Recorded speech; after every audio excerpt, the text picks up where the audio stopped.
Alors, bonsoir tout le monde. Bienvenue dans le Web Journal de Radio-Québec, édition du 25 septembre 2025.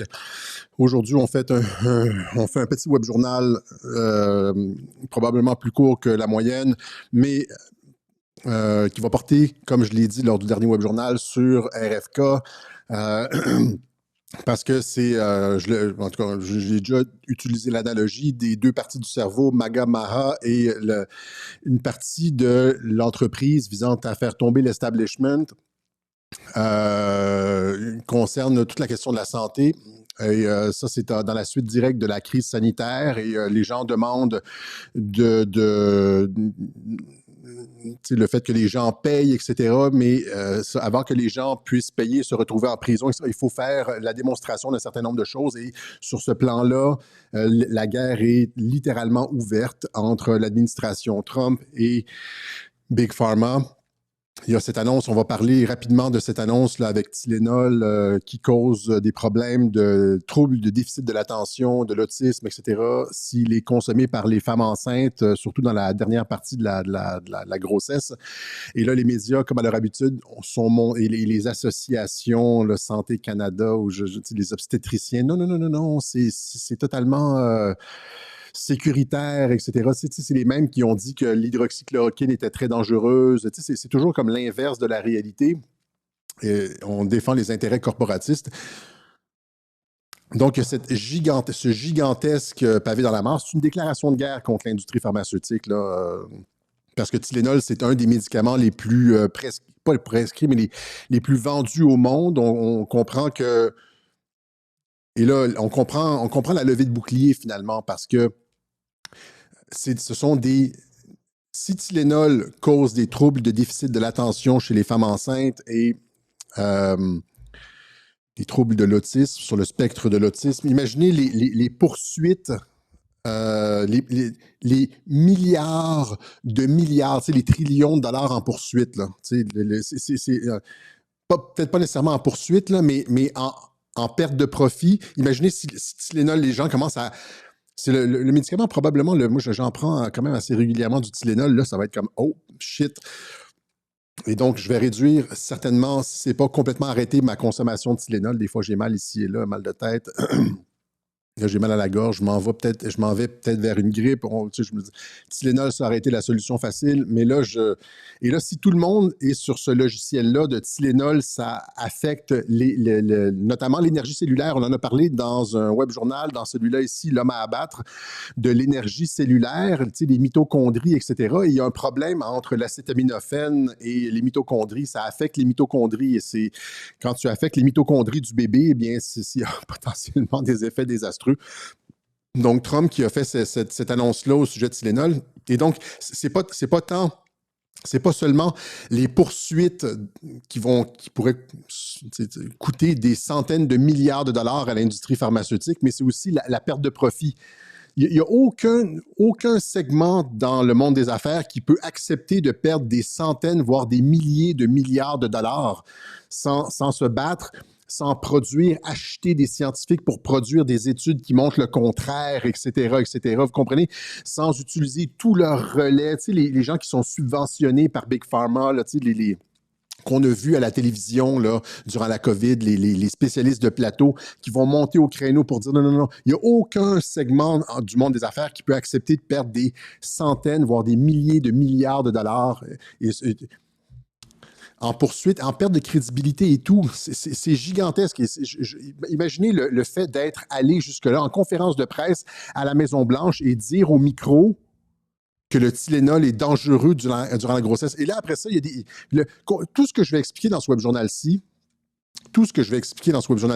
mettez ça en comparaison avec les Black Pills qui vous disent « il ne se passe rien, ils sont tous pareils, il n'y a pas de sauveur, Trump et RFK sont contrôlés par l'État profond, etc. etc. » Comparez, c'est un reality check, ce web journal-ci, là aussi. Donc, il y a cette déclaration de guerre entre l'administration Trump et Big Pharma. Ça ne peut pas être autre chose que ça.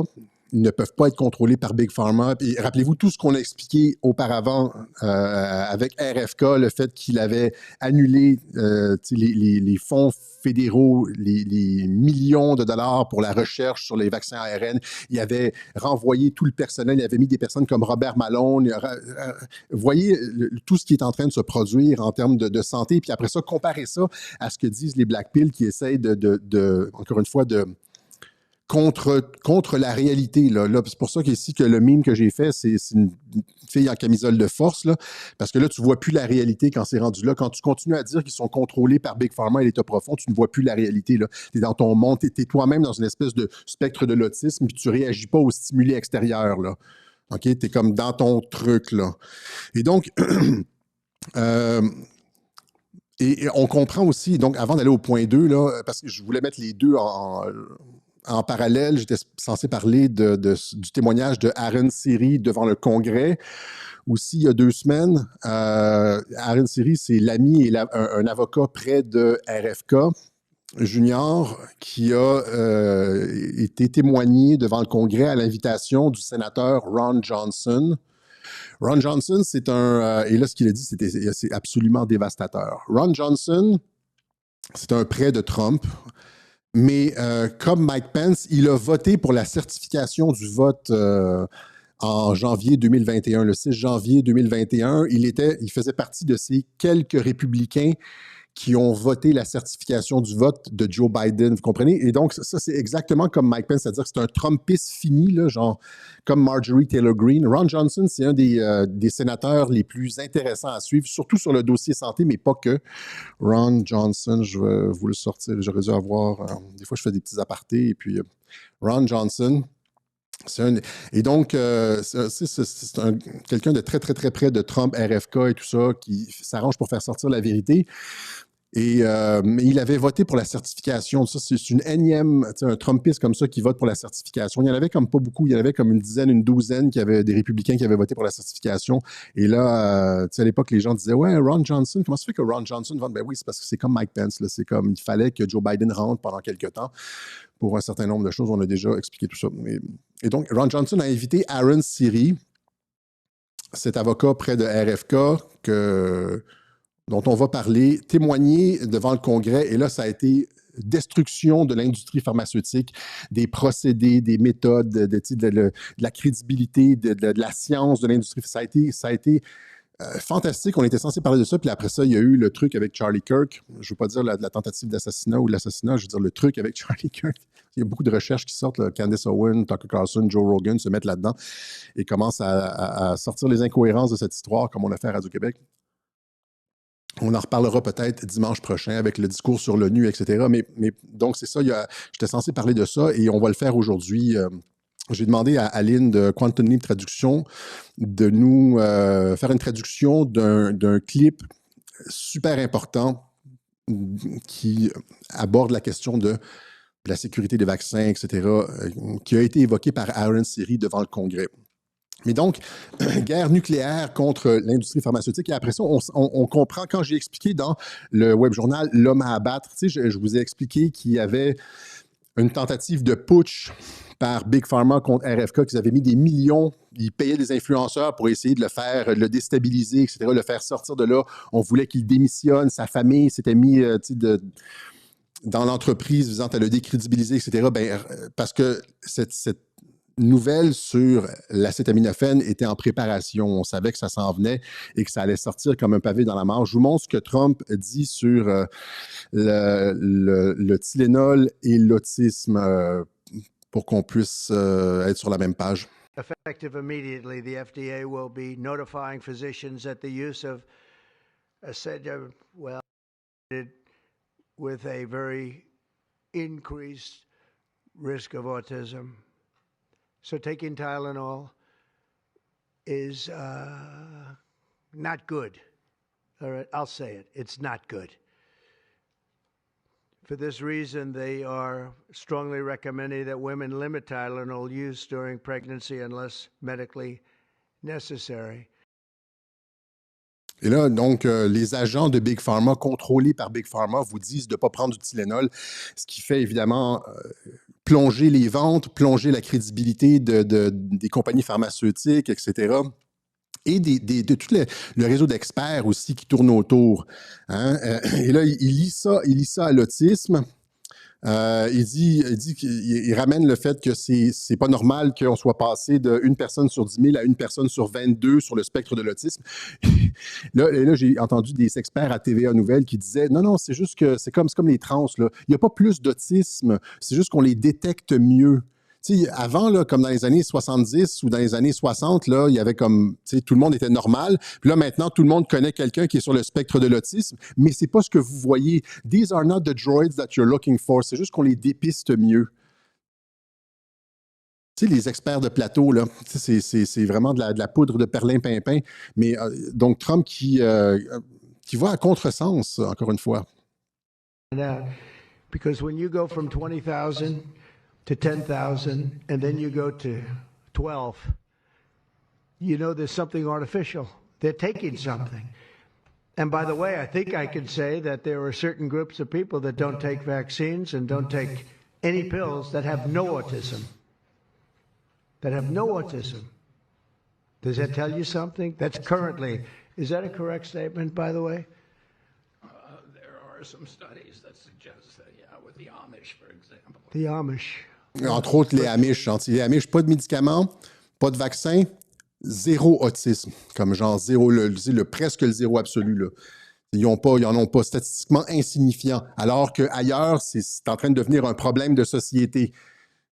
Et donc, encore une fois, contrôlé par Big Pharma, contrôlé par ils sont tous pareils, il n'y a pas de sauveur, etc. Regardez de quelle façon c'est pernicieux cette logique-là de ils sont tous pareils, il n'y a pas de sauveur, Trump est contrôlé par l'État profond, etc. J'en viens juste pas, là. Encore une fois, je vais me calmer, mais et rappelez-vous aussi, encore une fois, c'est pas juste le Web Journal d'aujourd'hui, c'est tout ce qu'on a expliqué, ce que Trump expliquait. Il a retweeté, c'est tous they're all poison. They're all poison. Tous les vaccins sont des poisons parce qu'il y a de l'aluminium et du mercure dedans. Et là, il a insisté pour que tous les futurs vaccins soient exempts de thimerosal et d'aluminium, etc., etc. Évidemment, parce que tu peux pas juste comme tout bannir d'un seul coup, mais tu peux dire, présentement, les vaccins actuels sont pas sécuritaires du tout. Et lors du dernier Web Journal, je parlais de que l'idée même d'un vaccin, c'est-à-dire inoculer une petite dose de quelque chose pour que le système s'habitue, c'était pas une mauvaise idée en soi. Des gens ont répondu sur Rumble en disant c'est le concept de l'homéopathie. Et donc ça, c'est pas mauvais en soi. Ce qui est mauvais, après ça, c'est quand l'industrie pharmaceutique embarque et fausse les études pour des profits, met toutes sortes de produits là-dedans, etc., etc. Et oui, il est possible, comme le dit Trump, que la très vaste majorité des vaccins pose problème, si ce n'est pas la totalité des vaccins qui posent problème à cause de ce qu'on met dedans, comme les adjuvants et les trucs comme le thimerosal, le mercure, etc., etc. Et ça nous amène au point 2 ici, le témoignage de Aaron Siri devant le Congrès qui confirme ça.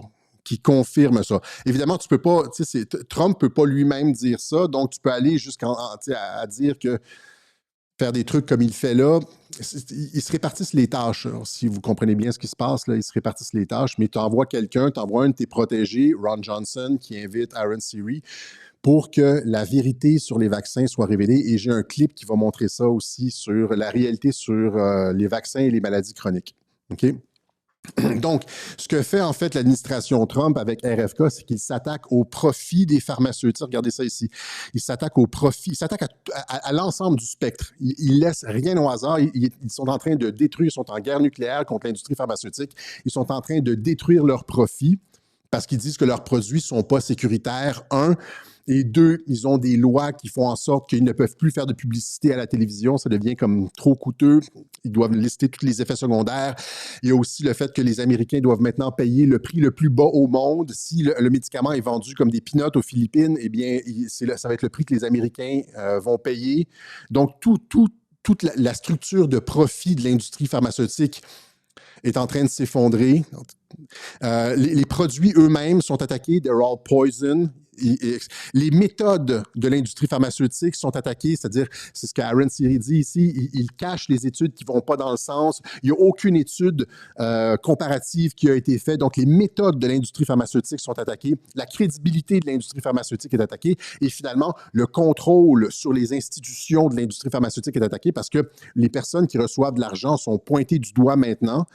Et les personnes qui ont reçu ou qui sont à la solde de l'industrie pharmaceutique sur les différents panels de vaccins du CDC, de la FDA, etc., sont enlevées, littéralement enlevées, renvoyées par RFK, puis il met des personnes beaucoup plus objectives. Et donc, ce sont les profits, les produits, les méthodes, la crédibilité et le contrôle de l'industrie pharmaceutique. Tu sais, comme le fucking alien là, sur la face, là, ben c'est ça qu'ils sont en train d'enlever.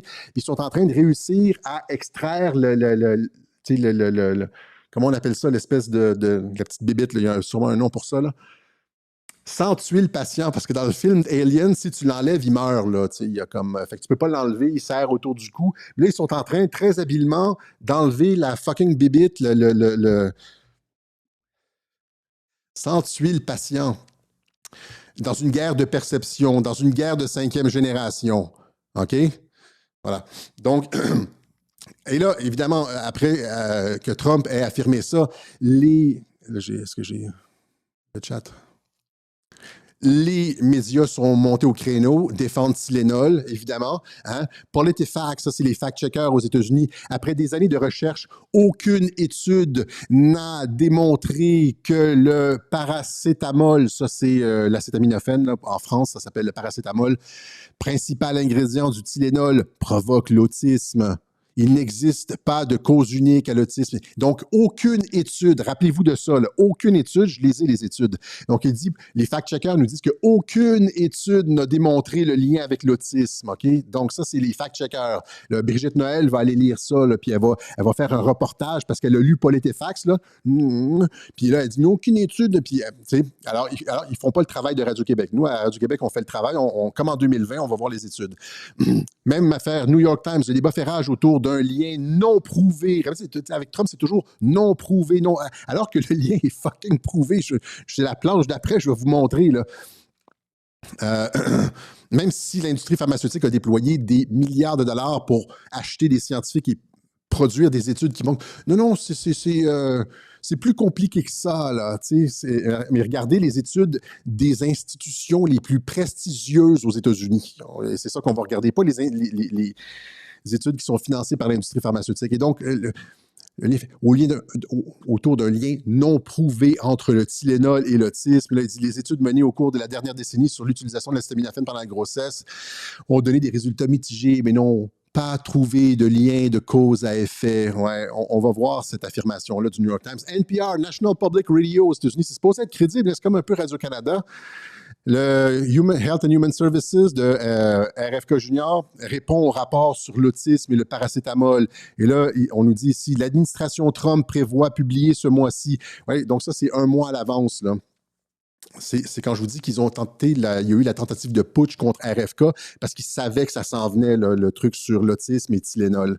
Donc, prévoit de publier ce mois-ci un rapport et les troubles du spectre de l'autisme, malgré l'absence de recherche scientifique pour étayer ces affirmations, malgré l'absence de recherche scientifique.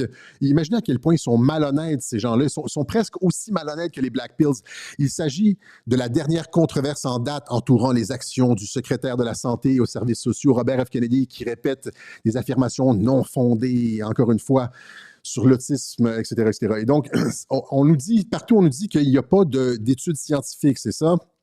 Ce que la science dit, il n'existe aucune preuve scientifique crédible que le paracétamol provoque l'autisme ou autre chose, blablabla. Aucune preuve scientifique. Et là, Santé Canada nous le dit même. Santé Canada rappelle que l'acétaminophène est recommandé pendant la grossesse. Santé Canada nous dit que l'acétaminophène est même, c'est pas juste neutre, acétaminophène est recommandé. Ouais, vas-y, c'est recommandé, vas-y. Détruis les mitochondries de ton bébé. Donc, il n'y a pas de preuve scientifique. Ce sont des élucubrations d'antivax et l'acétaminophène est recommandé, nous dit Santé Canada. Il y a même les obstétriciens, la porte-parole des obstétriciens du Québec qui nous dit qu'il n'y a pas de preuves, etc. Je vous montre ça. C'est un avertissement choc qui a secoué le monde médical aujourd'hui. Durant la grossesse et l'autisme. La Société des obstétriciens et gynécologues du Canada, eux, considèrent aussi que l'acétaminophène est sécuritaire pour les femmes enceintes. Et au niveau du Tylenol, aujourd'hui, toutes les femmes qui font de la fièvre dans ce pays devraient être en sécurité, que ce ne sera pas dangereux pour le petit bébé. Donald Trump a également annoncé... Alors que, c'est bizarre, ça, c'est les obstétriciens, n'est-ce pas? Santé Canada. Tylenol lui-même, on va commencer par Tylenol lui-même, le 7 mars 2017, dit « We actually don't recommend using any of our products while pregnant. » Nous ne recommandons pas l'utilisation du Tylenol durant la grossesse. La compagnie elle-même dit ça et elle dit... it'll be great to touch base real quickly since we haven't tested Tylenol to be used during pregnancy. Ils n'ont pas fait de test sur le Tylenol durant la grossesse. Donc, ce n'est pas testé et finalement, plus tard, ils recommandent de ne pas l'utiliser. Là, Santé Canada et les obstétriciens disent prenez-en. Puis tout le reste, le reste des médias nous disent qu'il n'y a aucune preuve scientifique.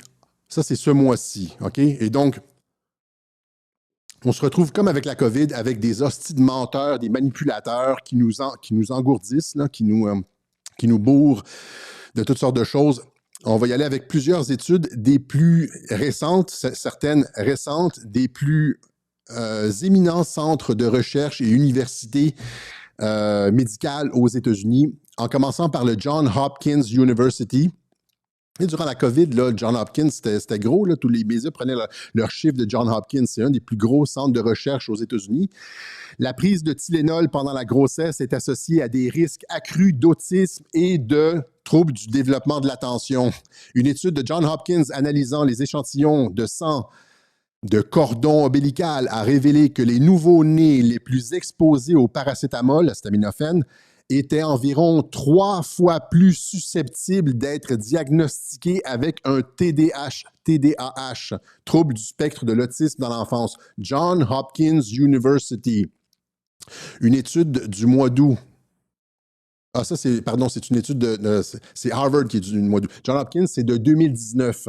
Donc, en 2019, Johns Hopkins avait fait une étude en regardant les quantités d'acétaminophène dans le cordon ombilical. Il dit, ouais, t'as comme pas mal d'acétaminophène. Quand tu as beaucoup d'acétaminophène dans le cordon ombilical, eh bien, tu te retrouves avec 3 fois plus d'enfants autistes. Après ça, ce mois-ci, là, ça c'est la grosse étude. Ça, c'est Harvard. OK? Vous pouvez la trouver. Je l'ai traduit en français avant. Je gardais mes titres en anglais pour que vous puissiez les chercher rapidement. Mais je devais toujours les traduire. Et puis... là, je l'ai traduit en français, c'est plus simple pour vous, vous pouvez comprendre, mais vous pouvez les retrouver de toute façon. L'utilisation, ça c'est le 20 août 2025. Et c'est pour ça que Big Pharma s'est préparé contre RFK et tentait de le putcher parce que ces études-là commençaient à sortir. Et donc, 20 août 2025, l'utilisation d'acétaminophène pendant la grossesse peut augmenter le risque d'autisme et de troubles de l'attention chez les enfants. Harvard University. Et là, rappelez-vous, l'obstétricienne qui nous dit que c'est sécuritaire, Santé Canada qui nous dit que c'est sécuritaire, tous les autres médias qui nous disent qu'il n'y a pas de preuve, il n'y a aucune étude. Aucune étude n'a démontré que ça, c'est PolitiFact ce mois-ci, là, il y a quelques jours. Aucune étude n'a démontré. Mount Sinai, un autre pilier de la recherche médicale aux États-Unis. Mount Sinai, une étude de Mount Sinai. Là, je ne me rappelle plus, je pense que c'est encore une fois, elle est récente celle-là. Une étude de Mount Sinai confirme que l'utilisation prénatale d'acétaminophène pourrait être liée au risque accru d'autisme et de troubles du déficit de l'attention. Ouais. Demandez-vous pas pourquoi on prescrit du Ritalin maintenant comme des pilules partout. C'est parce que les mères ont en amont pris de l'acétaminophène. Et puis là, tu te retrouves avec des enfants qui ont un trouble du déficit de l'attention. Tu es obligé de donner du Ritalin, ça fait l'affaire de l'industrie pharmaceutique parce qu'ils vendent de l'acétaminophène, puis après ça, ils vendent du Ritalin. Vous comprenez comment ça fonctionne? Mais encore une fois, il y a probablement, pour expliquer une augmentation du spectre de l'autisme de 400%, on est passé de 1 personne sur 10 000 à 1 personne sur 20 points, là, une personne, Trump disait sur 12, ou pour avoir une augmentation aussi forte, il y a probablement plusieurs causes. L'acétaminophène, c'est une de ces causes-là. Il y a probablement les vaccins qui entrent en jeu là-dedans aussi, etc., etc. Peut-être certains vaccins, pas tous, peut-être certains vaccins. On va aller voir ça, les vaccins, tout à l'heure. Mais c'est clair que c'est multiforme. Une explosion de l'autisme et du trouble de l'attention comme ça, comme le dit Trump, alors que des populations qui ne prennent pas de médicaments, pas de vaccins, ont 0 autisme. Il doit y avoir une cause à quelque part. Et là, quand tu regardes les faits, ça donne ça. Là, c'est pas seulement les études récentes. Ça, c'est en 2021. Attends, la presse nous dit, avant de nier, je ne sais pas si la presse a nié, mais on nous avertissait déjà en 2021. Attention au Tylenol durant la grossesse. Prendre de l'acétaminophène comme Tylenol durant la 2e moitié d'une grossesse pourrait être dangereux pour le fœtus, selon des études préliminaires.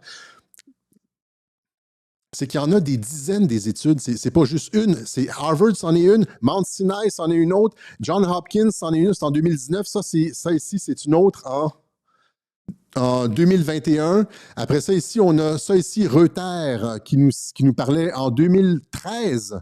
Trop de Tylenol pendant la grossesse pourrait affecter le développement du fœtus. Mais une utilisation fréquente pourrait être liée à une diminution du langage.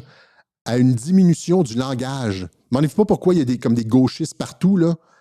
Ils ne sont pas capables de réfléchir. Rappelez-vous ce que j'ai expliqué sur la pensée gauchiste, comment une pensée restreinte en noir et blanc, pas capable de faire des nuances, pas capable de penser complexe.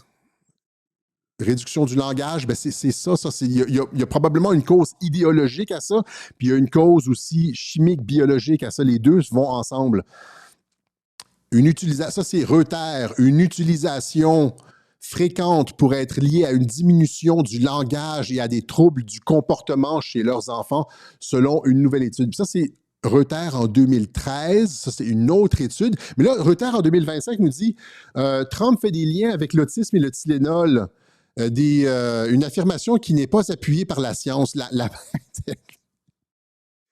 Un après l'autre. Reuters 2013, faites attention, trouble du langage, trouble du comportement. Et après ça, 2025, tout d'un coup, ça a disparu. Mais il y en a des dizaines des études comme ça.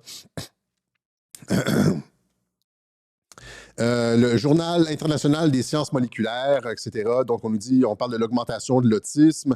Et là, on nous dit, j'aurais dû la traduire, là, however, numerous studies document higher incidence of mitochondrial abnormalities in affected individuals. Additionally, acetaminophen has been implicated in these disorders in longitudinal studies and marine models. Donc, le problème avec l'acétaminophène, il remarque une augmentation des troubles mitochondriaux et l'acétaminophène est lié aux troubles mitochondriaux. C'est quand même super que j'ai parlé de la santé cellulaire. Il y a comme 2-3 web-journaux. L'acétaminophène, c'est le contraire de tout ce que je vous ai expliqué dans ce journal-là. Quand je disais il faut comme augmenter la santé cellulaire, là, je proposais plusieurs avenues pour maximiser la santé cellulaire. En termes de produits, faire de l'exercice aussi, ça augmente la santé cellulaire et tout ça, prendre du soleil. Mais l'acétaminophène, c'est exactement le contraire. Ça détruit la santé cellulaire. Ça détruit les mitochondries. C'est ça que le Journal international de sciences moléculaires nous dit. Hein? Et ça les détruit dans l'utérus. Hein? Donc, this paper is a compilation of literature aiming to explore the theoretical framework of acetaminophen-induced mitochondrial damage in uterus. Cette étude regarde les dommages mitochondriaux que cause l'acétaminophène dans l'utérus. Il y en a d'autres aussi. Ici, ça, c'est une revue suédoise, je pense. Donc, dans cette étude populationnelle, des modèles sans témoins maternels ont identifié une augmentation marginale des risques d'autisme, de troubles déficitaires de l'attention, hyperactivité associés à la prise d'acétaminophène pendant la grossesse. Il y a aussi le National Institute of Health. Acétaminophène, je vous ai gardé le titre en anglais ici, acétaminophène causes neurodevelopmental injury, ça cause des dommages neurodéveloppementaux chez les bébés et les enfants. Et là, ça nous dit, malgré l'acceptation mondiale du paracétamol, acétaminophène, comme médicament nécessaire en pédiatrie, les preuves que l'exposition précoce à l'acétaminophène provoque des lésions neurodéveloppementales, chez les nourrissons et les enfants sensibles s'accumulent depuis plus de 10 ans. Ça, c'est le truc de Fauci, là, ça, c'est National Institute of Health.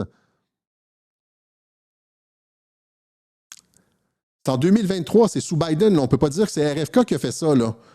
Hein? Donc, bien que les preuves aient atteint un niveau accablant,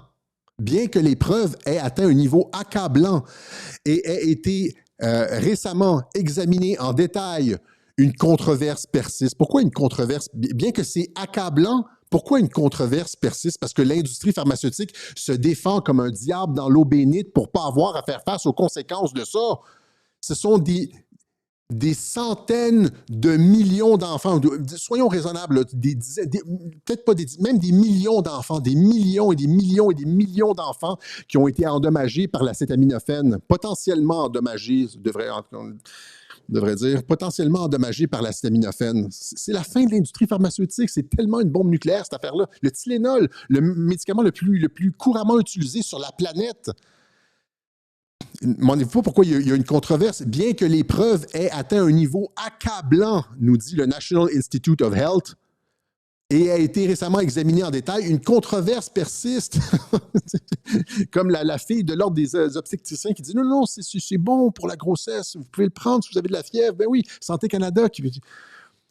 Cette revue narrative évalue une partie de cette controverse. Blablabla. Nous avons conclu que les données disponibles démontrent qu'une exposition précoce à l'acétaminophène provoque des lésions neurodéveloppementales chez les nourrissons et les jeunes enfants sensibles. Nous avons conclu que les données disponibles démontrent qu'une exposition à l'acétaminophène précoce provoque des lésions neurodéveloppementales chez les nourrissons et chez les jeunes enfants, nous dit le National Institute of Health de Anthony Fauci. Il était encore là, hein, sous Biden, quand ça a été publié. En passant, je me demande comment ça a passé à travers les mailles du filet. Après ça, il y en a une autre ici sur, encore une fois, le National Institute of Health, sur postnatal, les risques postnataux, je pense. Postnatal acétaminophène and potential risk of autism spectrum. Ça, c'est-à-dire, quand ton enfant fait ses dents, par exemple, il pleure tout le temps, tu sais, tu lui donnes de l'acétaminophène pour y faire... Ben oui, ça, c'est pas bon non plus. C'est pas bon non plus. Certaines données issues de la littérature suggèrent que l'exposition postnatale, tu sais, donc après la naissance, à l'acétaminophène, pourrait être associée à un risque accru de troubles du spectre de l'autisme.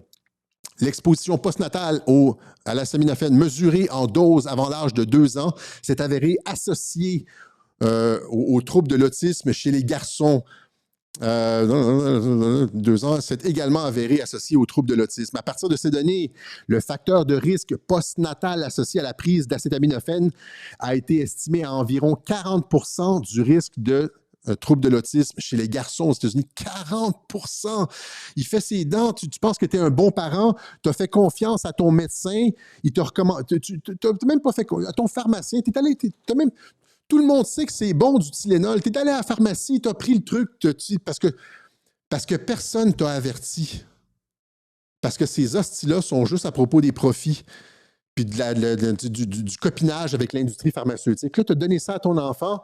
Puis là, après ça, tu te demandes pourquoi, c'est comme c'est difficile à l'école, puis c'est comme il y a des problèmes de comportement avec ses amis, puis c'est comme c'est lourd pour les parents. Pensez à tous ces parents-là qui souffrent d'avoir un enfant comme ça. Nicole Shanahan, la colistière de RFK, elle a eu un enfant comme ça. Et ces gens-là savent de quoi ils parlent, là, tu sais. Et personne n'adresse ce problème-là. Aucun président n'a jamais adressé... Il n'y a aucun politicien qui parle de ça. Ils ont tous peur de l'industrie pharmaceutique. Ils sont tous vendus. C'est tous des écœurants. C'est quand tu regardes des trucs comme ça, moi, je lisais ces trucs-là, j'avais envie de sortir je sais pas trop quoi, là, je veux dire, je vais pas le dire en ondes, mais j'avais la moutarde qui me montait au nez de toutes ces hosties de pleutres, de lâches qui ne parlent pas de ces choses-là, qui laissent passer, qui sont vendus, achetés par l'industrie pharmaceutique. J'en reviens juste pas. Quand je suis tombé là-dessus, je regardais les études, c'est avéré, c'est massivement documenté. et les médecins disent rien. Les médecins vont leur commander, l'ordre des obstétriciens dit oui, prenez-en. Et pas juste ça, tous les médias vous disent sans preuve, il n'y a aucune étude scientifique qui le démontre. Non, non, non, these are not the droids you're looking for. Tu sais,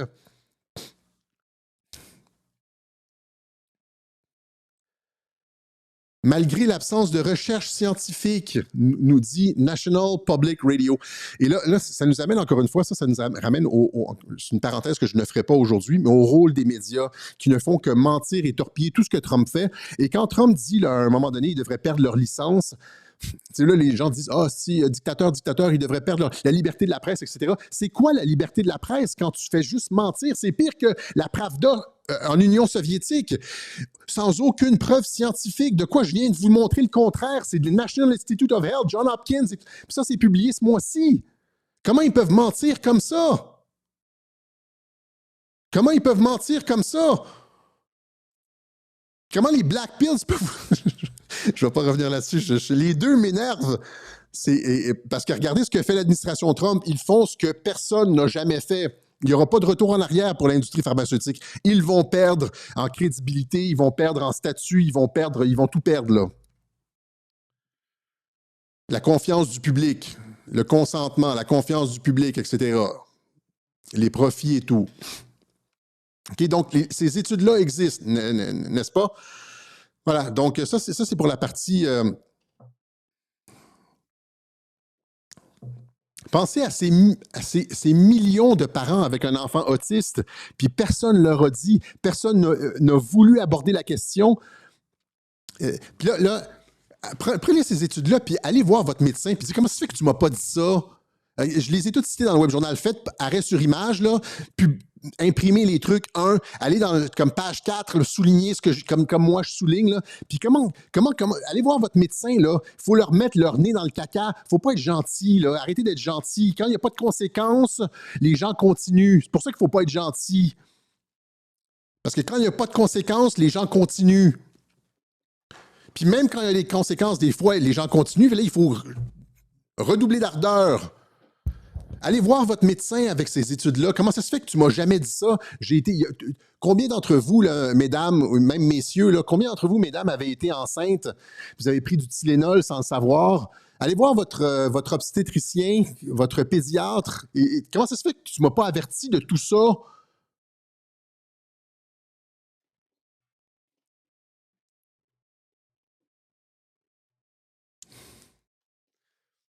C'est des crapules. Vous vous rappelez, il y a comme salopard, puis après, il y a crapules. Mais ça, c'est des crapules. Ces gens-là, c'est des crapules. Santé Canada, ce sont des crapules. L'obstétricienne qui est allée au micro, c'est une crapule. Juste parce que le fait qu'elle n'est pas nuancée. Juste pour le fait qu'elle n'est pas nuancée. Elle aurait pu dire... Rappelez-vous aussi avec le fluor dans l'eau, quand RFK a dit que le fluor cause des problèmes de retard mentaux. Et puis là, tout le monde a dit non, c'est comment c'est, conspirationniste, etc. Puis là, finalement, Martineau a fait une entrevue avec quelqu'un, puis il dit « Ouais, c'est vrai, les études récentes montrent que ça affecte le cerveau. » Et regardez ce qu'ils font. C'est sans fin ce qu'ils sont en train de faire avec les additifs alimentaires, avec le fluor dans l'eau, le mercure, tout ça dans les vaccins. Et puis là, il y a les Black Pills qui disent « Non, ils sont contrôlés par l'État profond. » Les Black Pills, c'est des crapules. OK? Après ça... c'est supposé être un court web journal, mais là, je m'emporte. Là, ça va être comme genre ce qu'on appelle en anglais un rant. 10 minutes de rant. Et donc, RFK qui témoignait devant le Congrès, on en a parlé un peu. Il parlait notamment de la fin du financement de la recherche dans les technologies ARN, ce que tout le monde veut. Imaginez que tu es une black pill, puis en plus de ça, tu es comme naturopathe, tu obtiens tout ce que tu veux, mais tu continues à dire qu'ils sont tous contrôlés par l'État profond et qu'ils sont tous pareils. Imaginez comme être dans ça, c'est le spectre de l'autisme, là. Plus de contact avec la réalité, là. Kennedy va stopper des projets de vaccins pour 500 millions de dollars, la recherche, etc. Est-ce que RFK émet des doutes sur les vaccins et s'oppose aux démocrates sur l'accès aux vaccins COVID, sortir de l'OMS, puis là, il s'oppose, ça c'est aujourd'hui, il s'oppose à un autre traité de l'ONU. Rappelez-vous quand il voulait changer l'horaire de vaccination des enfants, parce qu'aux États-Unis, ils prennent beaucoup de vaccins des enfants. La directrice de la CDC, celle qui a été renvoyée, là, affirme que RFK a tenté de la forcer à modifier le calendrier de vaccination des enfants. Oui, ils en prennent trop rapidement. Mais regardez tout ça en tête, mais le gros morceau, c'est ça ici, c'est le témoignage de Aaron Siri devant le Congrès il y a 2 semaines, où il a montré, je vais pas vous accabler avec des vidéos, vous pouvez faire vos recherches en tapant Aaron Siri, Congress, Testimony, ou mettez ça dans l'intelligence artificielle, Aaron Siri, Key Takeaways, mais essentiellement, il a montré que toute la duplicité de l'industrie pharmaceutique, le fait que ça n'était pas basé sur la science, l'industrie pharmaceutique ne base pas ses politiques sur la science, qu'elle cache, elle est malhonnête et qu'elle est malhonnête intellectuellement. Finalement, c'est ça qu'on en retient. C'est pas basé sur la science, ils cachent des données, ils sont malhonnêtes intellectuellement. Et donc, il a démontré qu'aucune étude comparative sur la sécurité des vaccins chez les enfants n'avait été effectuée. Aucune étude comparative, et que lorsqu'il y a des études qui contredisent les affirmations de l'industrie pharmaceutique à l'effet que les vaccins sont sécuritaires, ces données sont enterrées. On enterre les études qui vont pas dans le bon sens. Et il a montré toute la duplicité de l'industrie pharmaceutique, là, tu sais. Et finalement, il a parlé de cette étude, ce pavé dans la mare de l'industrie de l'Institut Ford sur la différence entre les enfants vaccinés et les enfants vaccinés. Alors, quand on pose la question à des gens dans l'industrie pharmaceutique, ils disent, est-ce que vous avez des études comparatives sur la vaccination des enfants, genre une cohorte d'enfants vaccinés versus une cohorte d'enfants non vaccinés pour voir si c'est sécuritaire ou si ça marche? Bien là, ils vont tous vous dire non, on n'a pas d'études comparatives comme ça. Eh bien là, lui, Aaron Siri, quand il était avec RFK Junior à Children's Health Defense et Del Bigtree, vous le connaissez probablement, on salue notre chiro-praticien qui nous parle souvent de Del Bigtree. Si vous voyez ici, RFK Junior, Aaron Siri et Del Bigtree, c'est le trio à ne pas... le trio qui fait des miracles. Aaron Bigtree, Del Bigtree a dit, OK, on va aller voir. Et lui et Aaron Siri, etc., ils se sont dit, OK, on va la faire, nous, l'étude. Et là, ils sont allés voir quelqu'un, un pro-vax, quelqu'un, tu sais, un pro-vax carabiné, là. Tu sais, genre le gars qui passe à la télévision, là, puis il y a Pfizer sur sa veste, là, puis tu sais, comme les coureurs automobiles, là, Pfizer, Moderna, Johnson & Johnson, etc. Ils sont allés voir Marcus Zervos du Henry Ford Health Institute. OK? Le gars est un pro-vax carabiné. Et là, ils ont dit, il y a cette controverse au sujet des vaccins. Les gens disent que c'est pas efficace, etc. On veut juste donner la chance de prouver que les anti-vax ont tort. Donc, fait une étude qui va prouver que les anti-vax ont tort. Je vous montre une partie du témoignage de Aaron Siri devant le Congrès. Parce qu'il parle de cette étude-là, puis après ça, je vais vous montrer un clip qui parle de l'étude elle-même, avec des résultats dévastateurs. Vous voulez avoir ça dans vos archives, hein? Parce que l'étude ici, finalement, une étude inédite, parce qu'elle n'a pas été finalement publiée. Mais les conclusions sont là, mais elle n'a pas été publiée, elle a été tablettée, elle a été cachée. Une étude inédite sur Henry Ford au cœur du débat sur la sécurité des vaccins. L'étude Zervos, commandée par Siri et Del Bigtree. Donc, Aaron Siri, qui explique un peu comment tout ça est arrivé, le fait de vouloir produire la première étude comparative sur la santé des enfants, vax, non-vax, zéro vax versus full vax. On va voir c'est quoi...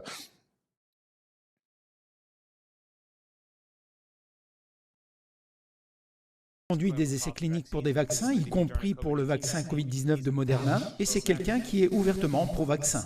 Quand nous l'avons rencontré, nous avons argué que c'était une opportunité de faire taire les anti-vax à propos de leurs affirmations selon lesquelles les enfants non vaccinés seraient en meilleure santé. À notre grande surprise, le docteur Zervos a dit qu'il mènerait l'étude.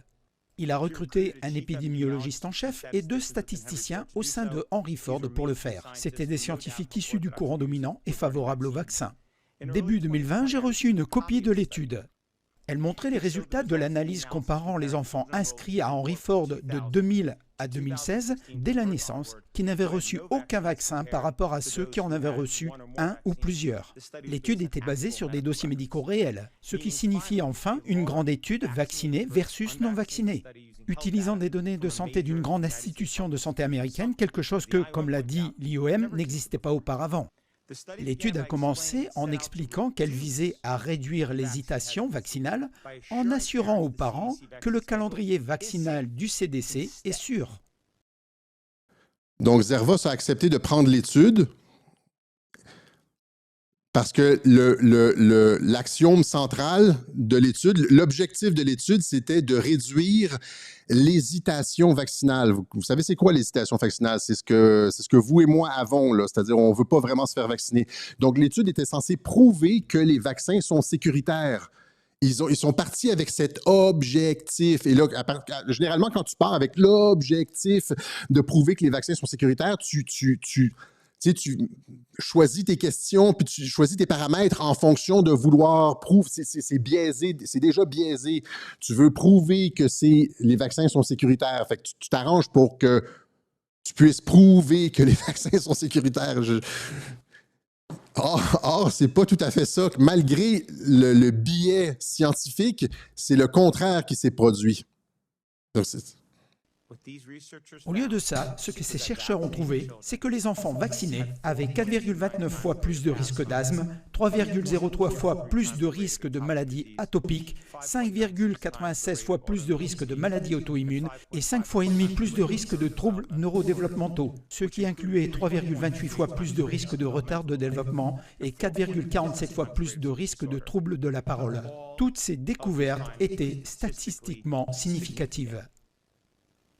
Pour d'autres pathologies, on a trouvé de nombreux cas chez les vaccinés, mais zéro dans le groupe non vacciné. Donc, impossible de calculer un taux, y compris les dysfonctionnements cérébraux, le TDAH, les incapacités d'apprentissage et les incapacités intellectuelles et l'éthique.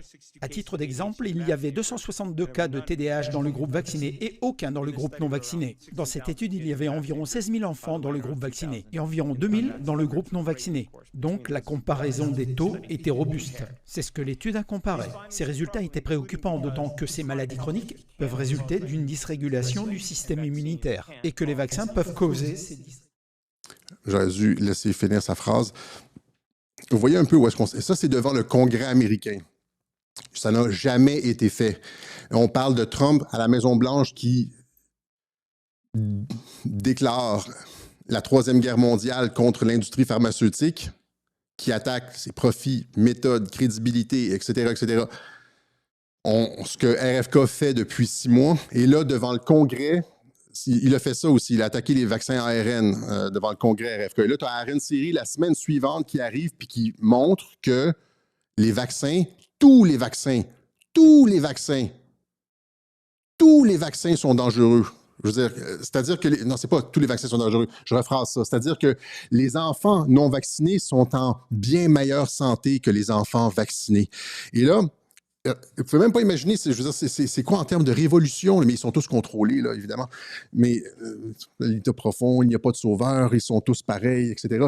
Mais et là, je vais faire jouer le clip. C'est un clip d'à peu près 3 minutes. C'est le reportage de Del Bigtree sur... là, vous avez les résultats. Là. Il va montrer, c'est pas juste Aaron Siri qui parle, vous avez les résultats. C'est le documentaire sur cette étude de l'Institut Ford concernant la distinction entre les enfants vaccinés et non vaccinés et qui montre par un pro-vax, là, qui a été produit par un pro-vax qui avait pour objectif de prouver, de réduire l'hésitation vaccinale, malgré tout le fait d'avoir tout fait pencher en faveur d'essayer de sauver les vaccins, il se retrouve quand même avec des données qui montrent que les enfants non vaccinés sont en meilleure santé que les enfants vaccinés, et pas par une petite marge, par une grosse marge. Et là dans le chat, c'est du jamais vu comme ça, attaquer l'industrie pharmaceutique comme ça. Comment tu peux affirmer, encore une fois, qui font partie de l'état profond? Je vais arrêter de répéter ça parce que je me ridiculise. Là. Mais dans le chat, là, juste faire comme, tu sais, au lieu de chatter et raconter n'importe quoi, là, Faites donc, tout le monde, écoutez ça ici, c'est important, ce petit clip de 3 minutes-là, écoutez ça, c'est révolutionnaire. Tu sais, c'est révolutionnaire ce qu'on trouve dans cette étude-là. Vous avez juste 3 minutes à attendre. C'est ce que vous, c'est la, comment je pourrais dire, c'est la pierre philosophale que vous attendiez depuis 2020, quand on se rebellait contre la COVID, les vaccins ARN, etc. Puis là, tout le monde, il y avait le débat sur les vaccins. Est-ce qu'on est anti-vax? Non. Puis là, tout le monde disait, non, je ne suis pas anti-vax, je ne suis pas anti-vax, je suis juste contre celui-là parce qu'il est... Ben, là, regarde, vous avez un joyau qui exauce les souhaits, qui montre l'étude, qui montre que il est massivement préférable de ne jamais faire vacciner son enfant. Cette étude-là qu'il montre, c'est pas Alexis Cossette-Trudel. Moi, je veux écouter ce que Santé Canada nous dit. Mais cette étude-là montre qu'il faudrait mieux ne pas faire vacciner son enfant jamais. Écoutez ça bien comme il faut. Sautez pas à la fin du clip pour savoir ce qu'Alexis en pense. Là. C'est pas ça. Là. Écoutez bien ce qui est dit là ici. Puis je mettrai le clip sur Telegram aussi. Alors, merci Aline de Quantum Leap Traduction pour le travail qu'elle a fait ici. Merci beaucoup, Aline. Les maladies chroniques sont passées de 12,8% chez nos enfants dans les années 1980 à plus de 54% aujourd'hui. Il s'agit du plus fort déclin jamais enregistré en matière de santé humaine. Et les gens diront... Comment savoir si ce n'est pas dû aux pesticides pulvérisés sur nos cultures, aux hormones présentes dans notre viande bovine, au plastique ou aux produits chimiques persistants? Mais lorsque nous parlons d'une crise des maladies auto-immunes, ce qui est le cas actuellement en Amérique, ne devrions-nous pas nous intéresser de plus près au seul produit qui est conçu pour modifier notre système immunitaire à vie, et nous ne l'injectons pas seulement une fois, ni 2 fois, ni 10 fois, ni 15 fois, ni 20 fois, ni 50 fois. Nous modifions le système immunitaire de nos enfants 72 fois avec notre programme de vaccination. Il suffirait d'une simple étude pour exclure les méfaits des vaccins, comparer les enfants vaccinés aux enfants non vaccinés. Mais nous ne savions rien car cette étude n'avait jamais été réalisée. C'est la responsabilité du CDC de mener ces études. Et on leur a demandé à maintes reprises de le faire, mais ils ont refusé. Ce sont des informations que les défenseurs de la sécurité des vaccins veulent obtenir et je ne comprends pas pourquoi cela n'a pas été fait. Ce dont nous avions besoin, c'est d'un scientifique en qui le CDC pourrait avoir confiance. Il fallait un groupe de scientifiques passionnément pro-vaccin, hautement accrédités et prêts à mener une étude comparative rétrospective très solide entre les vaccinés et les non-vaccinés. Le hasard a voulu que Dell rencontre le responsable des maladies infectieuses du Henry Ford Health System, Marcus Servos. Le docteur Servos est l'épidémiologiste idéal pour cette étude. Il est extrêmement favorable à la vaccination. Il a l'habitude des affaires très médiatisées car il a été au centre de l'enquête sur l'eau à Flint dans le Michigan. Le docteur Servos a uniquement accepté de mener cette étude pour prouver que nous avions tort. Dell et moi avons pensé que c'était une excellente opportunité. Nous n'avions qu'une seule demande. Quel que soit le résultat, il faudra le publier. Il a dit que quels que soient les résultats, il serait publié. Tiendrait-il sa promesse si les résultats montraient que les enfants non vaccinés sont en meilleure santé? Nous l'ignorions.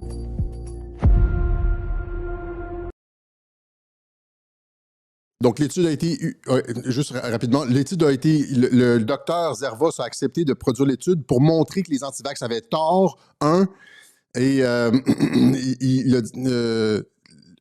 il s'était engagé à la publier, finalement, il ne l'a pas publié.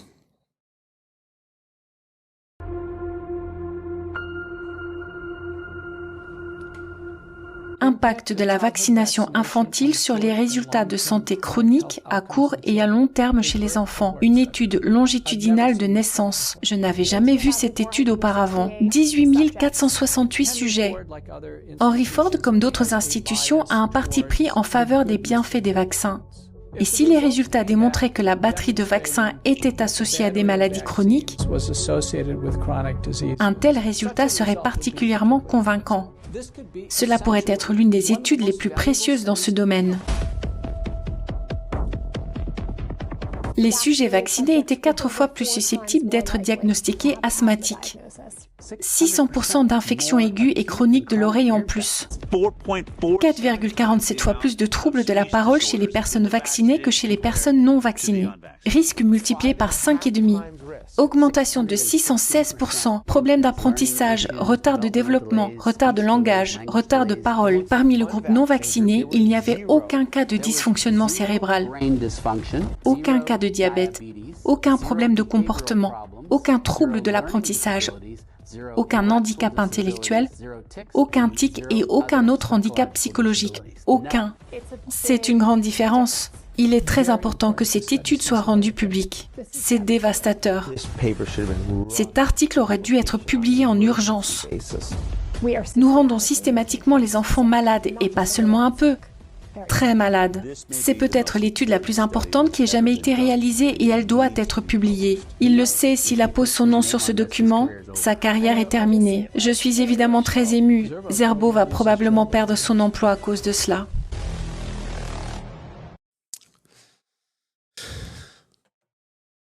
Quand tu vois les petits-enfants là, qui ont des troubles, puis qui gigotent, puis là, tu vois les parents, puis les dommages que ça cause, puis les gens qui se ferment la gueule.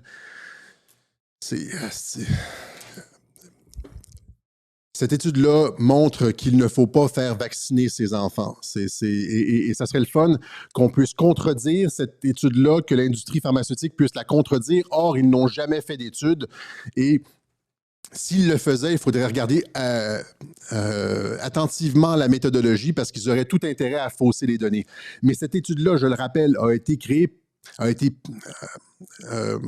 opérée par un anti-vax qui voulait prouver que les vaccins étaient sécuritaires. Or, il arrive avec les résultats complètement inverses. Et là, pensez à tous ces médias il ne l'a pas publié finalement. Et pensez à tous ces médias qui cachent, qui couvrent. Et l'industrie pharmaceutique, tout ce système pourri finalement, et qui est révélé par RFK, qui est en train de sortir ces trucs. Tu sais, il n'y a pas de fucking sauveur, là, comme dit l'autre folle, là. Qui est en train de sortir tous ces chiffres-là? Qui est en train d'informer le public?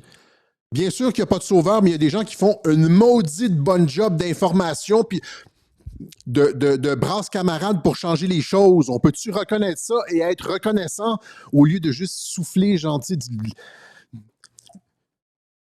doute puis du venin, puis c'est comme genre, c'est tous l'état profond, etc. Ça, c'est l'état de la situation présentement aux États-Unis. L'industrie pharmaceutique est attaquée de façon frontale. On attaque, je répète, les profits, les produits, les méthodes, la crédibilité, le contrôle de l'industrie pharmaceutique. Les vraies données, celles que les naturopathes auraient voulu voir sortir il y a des décennies, ils sont tous en train de sortir maintenant. On est en train de remplacer les suppôts de l'industrie pharmaceutique, de tous les panels, et de les remplacer par des personnes plus objectives, etc. Les médias sont dithyrambiques et n'arrêtent pas de dire qu'il n'y a aucune preuve scientifique, alors que toutes les preuves, le système de mensonges est là. Vous avez, tu sais, tu sais, là, because, c'est quoi en français, là? Because you are of the devil, your father, quelque chose comme ça. Tu sais, ce sont des menteurs carabinés. Toute la laideur de la race humaine, vous la voyez dans l'industrie pharmaceutique qui couvre ça, qui continue à injecter des enfants avec des produits qui causent tous les troubles que vous voyez, qui causent des troubles aux parents. Puis après ça, ces enfants-là, évidemment, embarquent sur toutes sortes de thérapies, de produits, puis sont dans le système médical. Tout ça génère des profits, etc. parce que nous sommes des fucking moutons. Nous sommes des moutons pour eux, qu'on tombe à intervalles réguliers, puis qu'on peut mourir, qu'on peut laisser mourir. Je m'emporte, là, je suis émotif, là, je trouve ça scandaleux, tout ça. C'est comme, ça me ramène aux heures de la COVID en 2020, quand on nous mentait, on nous bourrait, et puis il n'y a rien qui me fait plus chier que ce genre de truc-là. Mentir aux gens, laisser les gens mourir, souffrir pour faire du profit. Il n'y a rien qui m'énerve plus que ça. Tu sais. En tout cas, allons-y avec... Fait que je mettrai cette étude-là, je mettrai cette partie du reportage-là, traduit par Hello de Quadrillage Traduction. Je m'excuse, j'ai vu le logo. Il y en avait un deuxième qui était traduit par Aline de Quantum Leap. Et donc, on les salue, les soldates traductrices. Et donc, trouvez ce reportage-là, traduisez-le dans son ensemble, partagez, allez voir vos médecins. Si on ne brasse pas la cage, ils ne vont rien faire. Si on ne se plaint pas, ils vont continuer à nous tondre. C'est là que c'est là que, oui, c'est comme il n'y a pas de sauveur et il faut nous-mêmes faire quelque chose. Ça a toujours été ça, c'est fight, fight, fight. C'est le principe même de fight, fight, fight, tu sais, de Q, Flynn, Trump, etc. Là, tu sais, le fight, fight, fight, tout ça, à un moment donné, il faut que nous fassions quelque chose. Mais il y a aussi, je veux dire, une action qui vient d'en haut, ça prend les deux. Ça prend les deux. Voilà, donc c'est ce qu'on avait pour vous aujourd'hui sur RFK. C'est pour ça que RFK est l'homme à abattre. Et ouais, j'allais embarquer sur un truc sur les Black Pills, mais on va laisser faire ça. Ils sont tous pareils, il n'y a pas de sauveur. Voilà, donc on va remercier ceux qui nous permettent de continuer à Radio-Québec. On sollicite votre appui. On n'a pas du contenu comme les médias, parce que c'est pas juste les médias, c'est pas juste du Big Mac, hein, c'est pas juste même sans goût, sans contenu, c'est pas ça, c'est qu'ils sont mensongers rendus là. Tu sais, quand ils disent qu'il n'y a pas de preuves scientifiques, qu'il n'y a aucune étude qui a montré un lien, etc., alors qu'on vous a montré comme une demi-douzaine d'études faciles, là, il y en a probablement plus, une douzaine d'études, si c'est pas plus, qui montrent le lien. C'est pas juste des calories vides ou une boîte de carton vide sans goût, etc. C'est pas juste ça, c'est le contraire. C'est du poison. Ce que les médias soufflent, c'est du poison informationnel. C'est du mensonge institutionnalisé. Ça crée des terroristes aux États-Unis quand ils disent que Trump est Hitler, Trump est une menace à la démocratie, etc. Ça crée de la radicalisation et des gens qui passent à l'acte. Ça crée de la souffrance chez... Ils sont responsables de l'autisme, de la montée de l'autisme. En couvrant ça, ils sont responsables de la montée de l'autisme. Encore une fois, c'est les crimes des médias.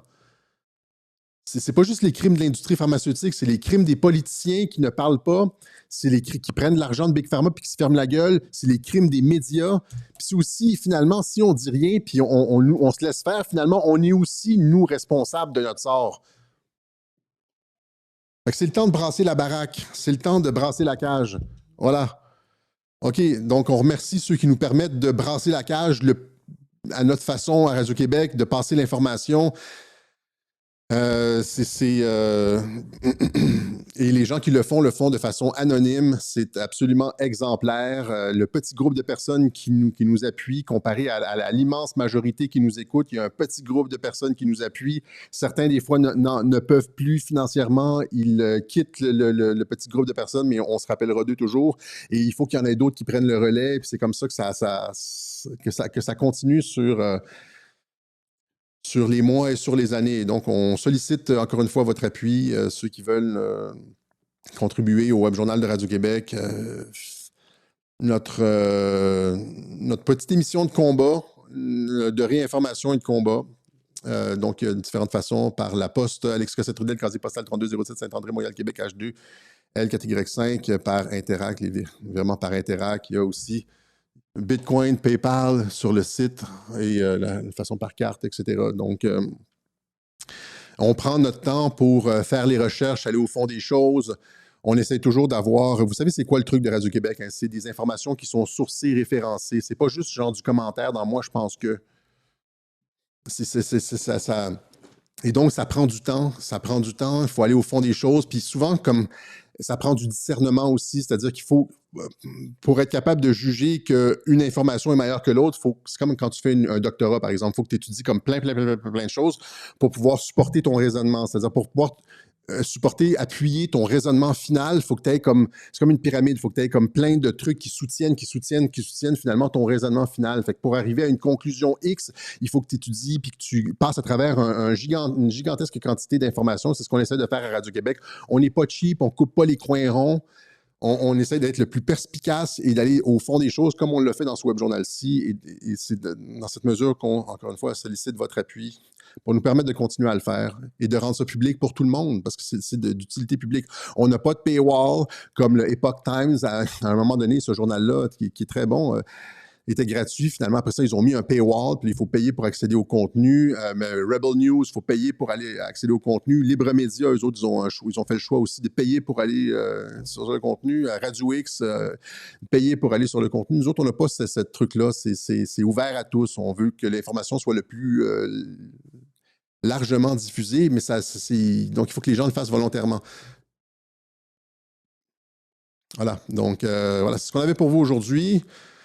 On se donne rendez-vous dimanche, c'est dans pas longtemps, là, dans 3 jours, pour une autre édition du Web Journal de Radio-Québec. Right?